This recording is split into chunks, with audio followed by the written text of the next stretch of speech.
मर्दों को जमाअत का सवाब मिलता है, औरतें पा नहीं सकती। मर्दों को जिहाद का सवाब मिलता है, औरतें पा नहीं सकती। औरत के नामाए अमल में इन नेकियों की कमी है। या रसूल अल्लाह, आप ये बताएं कि अल्लाह पाक किससे प्यार फरमाता है? तो आमिना के लाल ने इरशाद फरमाया, ऐ मदीना की औरतों के नुमाइंदा, सारी कायनात की औरतों में तुम ऐलान कर दो कि अल्लाह पाक मर्दों औरतों से इतना ज्यादा प्यार फरमाता है कि मर्दों की जन्नत तो इन औरतों के कदमों के नीचे रख दिया। लेकिन रहा सवाब, मर्द लोग तो चीख चीख कर आजान देंगे, तब आजान पढ़ने का सवाब मिलेगा। ऐ मदीना की औरतों के नुमाइंदा, तुम सारी कायनात की औरतों में ऐलान कर दो कि ऐ औरतों, तुमको आजान पढ़ने की जरूरत नहीं। जब तुम्हारे मोहल्ला में मस्जिद में आजान हो, आजान के वक्त तुम अपना काम को बंद कर दो और खामोश होकर आजान का जवाब देती रहो। आका फरमाते हैं उनको आजान देने का सवाब मिलेगा तो तुमको भी आजान देने का सवाब मिल जाएगा। और रहा जमात का सवाब, जरा प्यार से बोलो सुभान अल्लाह। और रहा जमात का सवाब, अरे मर्द तो जब एक जमात में शरीक होते हैं, उनकी नमाज कबूल हो तो एक जमात का सवाब मिलता है। लेकिन ए मदीना की औरतों के नुमाइंदा, तुम सारी कायनात की औरतों में ऐलान कर दो कि जब एक औरत अपने बच्चे को दूध पिलाती है तो अल्लाह रब्बुल इज्जत उसको हर कतरा दूध के बदले 70 जमात का सवाब देता है। काश हमने अपनी बेटियों को यह तालीम भी दिया होता तो आज डब्बे का दूध इतना सेल नहीं होता। बॉस था इलाका में, बॉस जानते हैं ना, गुंडा, बहुत बड़ा दादा था, दादा हो या परदादा। कुछ लोगों ने शिकायत करके गिरफ्तार करा दिया, पुलिस पकड़ ले गई। 3 महीना जेल खटने के बाद वापस आया तो आस्तीन चढ़ाकर कहा, किसने माँ का दूध पिया था जो मुझको अरेस्ट करवाया है? तो जिसने अरेस्ट कराया वो थर थर कांपते हुए बाहर निकला, कहा बॉस जी माफ करना, मैं डब्बे का दूध पिया था। आज माँ अपने बच्चे को दूध पिलाने को तैयार नहीं तो वो बेटा माँ की खिदमत कैसे करेगा? इसीलिए बेटियों को इल्म दीन सिखाओ। अब रहा जिहाद का मसला, मेरे आका ने फरमाया था कि ऐ मदीना की औरतों की नुमाइंदा, तुम सारी कायनात की औरतों में ऐलान कर दो कि जब एक औरत अपने शौहर की गैर हाजिरी में अपने घर के कामकाज को अपने हाथों से करे तो अल्लाह उस औरत को घर का काम करने के बदले जिहाद का सवाब देता है। काश हमने अपनी बेटियों को कुछ इल्म दीन दे दिया होता तो मेरी बेटी ससुराल पहुंच करके सास से ये नहीं कहती कि बुढ़िया मैं तेरी नौकरानी नहीं जो तेरे कपड़े को धोया करूं। अगर मेरी बेटी के अंदर कुछ इल्म दीन होता और मेरी बेटी के सामने उसकी सास अपना कपड़ा धो रही होती तो मेरी आज बेटी आगे बढ़कर कहती, अम्मी जान कपड़ा तुम मत धो, मुझको धोने दो ताकि जिहाद का सवाब मुझको मिल जाए। ननद कोई काम करती जाकर छोड़ा लेती, कहती कि ननद तुम मत करो, मुझको करने दो ताकि मुझको जिहाद का सवाब मिल जाए। इसलिए याद रखना, समाज को सुधारना हो तो इल्म दीन की जरूरत है, घर को सुधारना हो इल्म दीन की जरूरत है। अरे जिस इल्म से मेरा समाज बिगड़ता है उसके पीछे हम लाखों खर्च करते हैं और जिससे मेरा समाज सुधरता है उसके तरफ मेरा कोई ध्यान नहीं। इसलिए अल्लाह पाक ने अपने महबूब पर जो सबसे पहली सूरा नाजिल किया है उसका पहला वर्ड है इकरा, पढ़ो। सबसे पहला अल्लाह ने जो हुक्म जमीन पर भेजा, इकरा। नमाज बाद में, पहले पढ़ो। रोजा बाद में, पहले पढ़ो। ज़कात बाद में, पहले पढ़ो। हज बाद में, पहले पढ़ो। क्योंकि अल्लाह पाक ने सबसे पहला हुक्म जमीन पर जो उतारा है वो इकरा। यहीं से साइड वाला मुल्ला कोई सुन रहा है तो वो भी सुन ले। अल्लाह पाक ने अपने महबूब पर कुरान उतारा तो कहां से दिया? इकरा बिस्म रब्बिकल लज़ी खलक से। अरे मुल्ला जी तुम कहां से पाए? कहेगा अल्हम्दुलिल्लाह रब्बिल आलमीन से। मैंने कहा परवरदिगार ये क्या मामला है? महबूब को कुरान दिया तो इकरा से और महबूब की उम्मत को दिया तो अल्हम्दुलिल्लाह से। तो रब की रहमत जवाब देगी कि अगर उम्मत को भी इकरा से दे देता तो ये दो टांग का जानवर बोलता कि कुरान नबी को भी मिला इकरा से, हमको भी इकरा से, दोनों बराबर।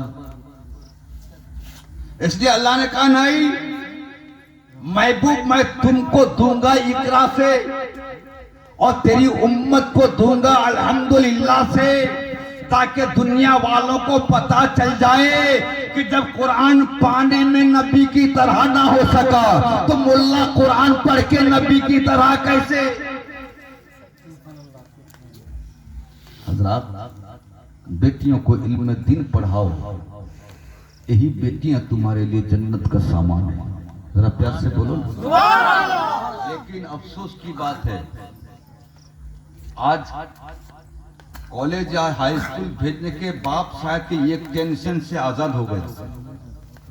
क्या मेरी बेटी के लिए दामाद ढूंढना नहीं पड़ेगा, बेटी लेकर के आ जाएगी कॉलेज से। वो आज 90%। लेकिन फख्र से हम अपनी बेटी को स्कूल और कॉलेज में भेजते हैं, लेकिन जब इल्म दीन की बारी आती है जहां से किसी को फाहिशा नहीं बनाया जाता, यहाँ पर कनीज़े फातिमा बनाया जाता है। जरा स्कूल और कॉलेज में जाने वाली लड़कियों का लिबास देखना और मदरसा की तरफ आने वाली लड़कियों का लिबास देखना।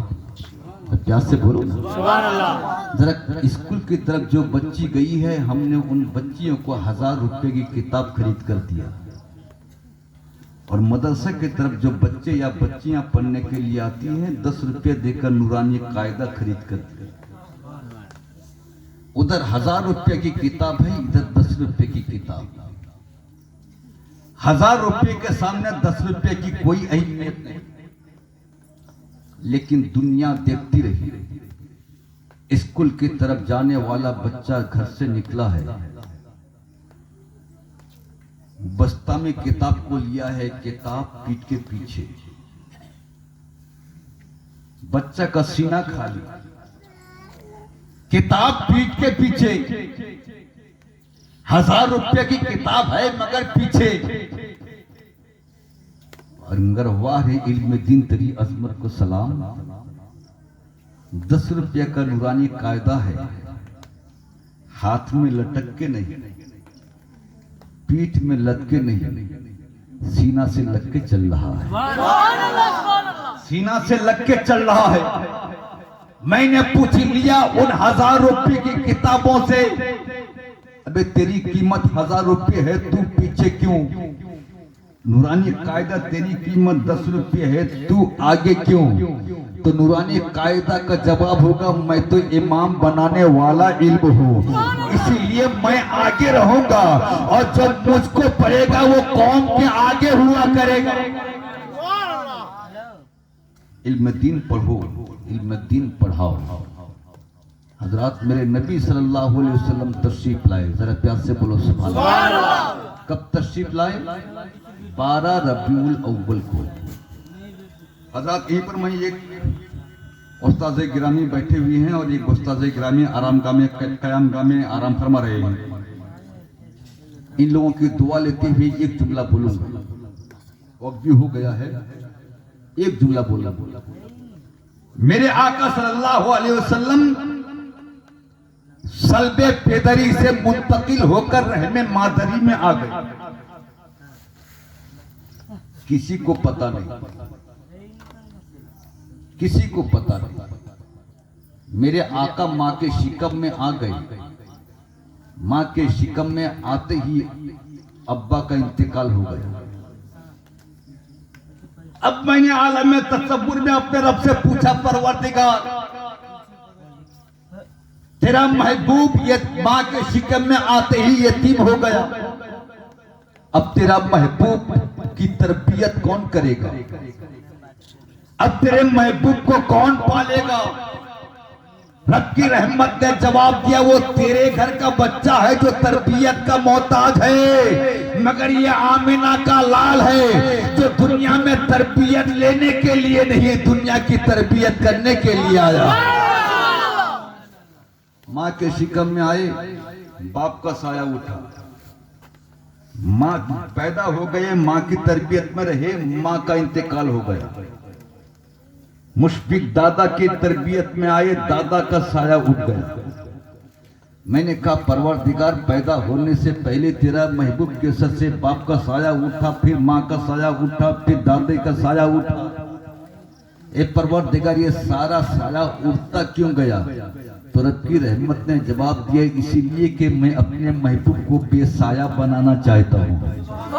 से अपने महबूब को मैं बेसाया बनाना चाहता हूँ। आप चलते हैं तो पीछे बहुत बड़ा भूत चलता होगा, आपने देखा होगा साये की शक्ल में। जिस्म है तो साया होगा, जिस्म है तो उसकी परछाई होगी, जिस्म है तो रोशनी को रोक लेगा, रोशनी को रोकेगा तो परछाई पैदा होगी। लेकिन मेरे आका जब जमीन पर चलते थे तो जमीन पर नबी की परछाई नहीं पड़ती थी। मैंने कहा मौला महबूब का जिस्म है तो परछाई क्यों नहीं? तो रब की रहमत जवाब देगी, अरे परछाई इसीलिए नहीं रखा कि साया कभी घटता है, साया कभी बढ़ता है। सुबह सुबह हमने देखा जाड़े के मौसम में बच्चे उठते थे पश्चिम की तरफ, पूरब की तरफ मुंह करके बैठते थे। बच्चे कंपटीशन में कहते थे देखो सूरज का मुंह मेरे तरफ, सूरज का मुंह मेरे तरफ। वो कहता नहीं मेरे तरफ, वो कहता नहीं मेरे तरफ। हमारे यार ये एक सूरज है, सबके तरफ उसका मुंह है। बात मेरे समझ में आ गई, सूरज जो मुस्तफा के नूर से पैदा, एक सूरज हो सबके तरफ उसका मुंह हो तो एक मुस्तफा है, सबके तरफ मुंह हो तो जमा ताज्जुब क्या है? या रसूल अल्लाह, खड़े हो जाइए, खड़े हो जाइए, खड़े हो जाइए। जिंदाबाद, जिंदाबाद, जिंदाबाद, अल्लाहू अकबर, या रसूल अल्लाह।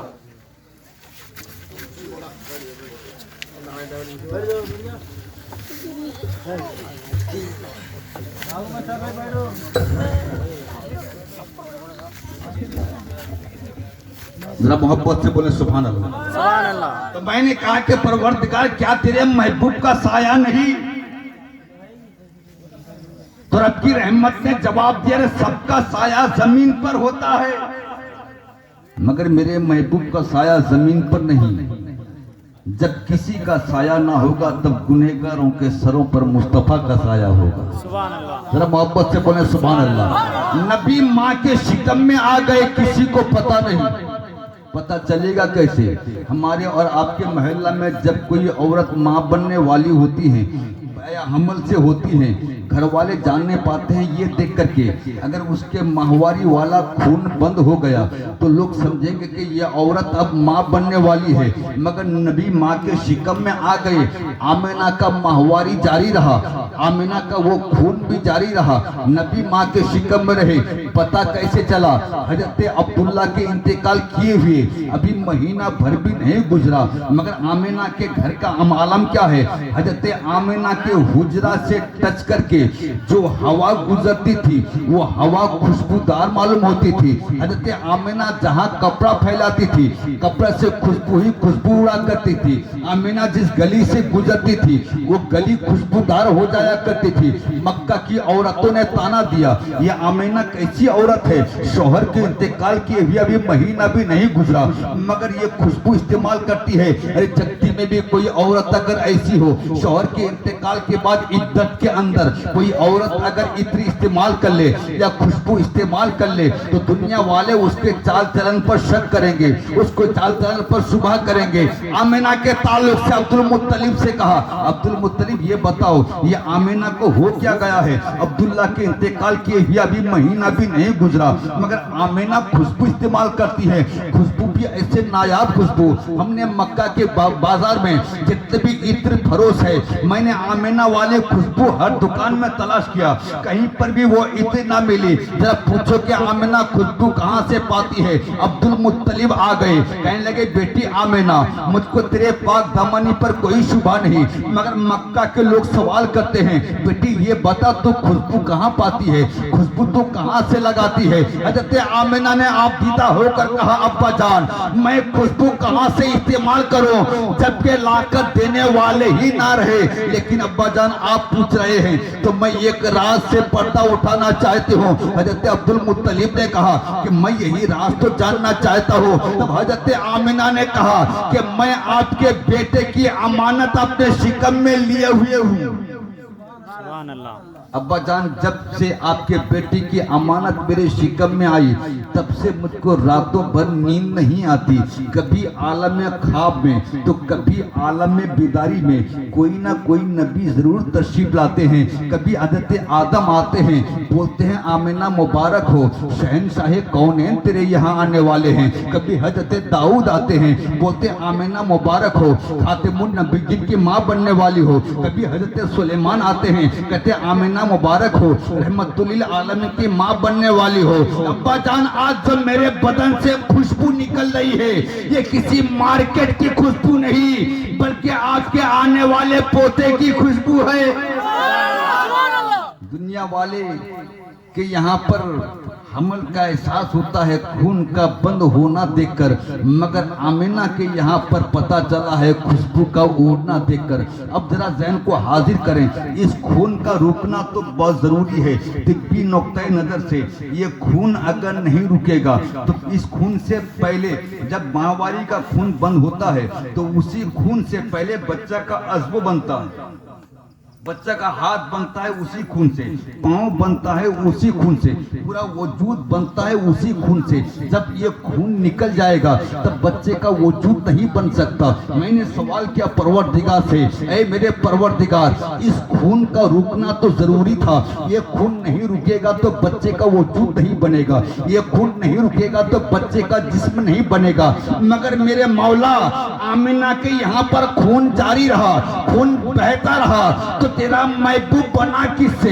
अगर महबूब को बनाना था तो खून का रुकना जरूरी। तब रब की रहमत जवाब देगी, अरे वो तेरे घर का बच्चा है जो खून से बना है, मगर मेरा महबूब खून से नहीं, मेरा महबूब नूर से बना है, इसीलिए खून जारी। जाअकुम मिनल्लाहि नूर व किताबुम मुबीन, तहकीक के अल्लाह की तरफ से नूर आया और रोशन किताब। अल्लाह रब्बुल इज्जत की बारगाह में दुआ है रब कदीर मदरसा हबीबिया कुल्लियतुल बनात को दिन दुनिया रात चौगुनी तरक्की इनायत करे और अपने महबूब के सदके इस इलाके की सारी लड़कियों को सही माने में कनीज़े फातिमा बना दे। जिंदगी बाकी रही फिर कभी इंशाअल्लाह। अस्सलामु अलैकुम।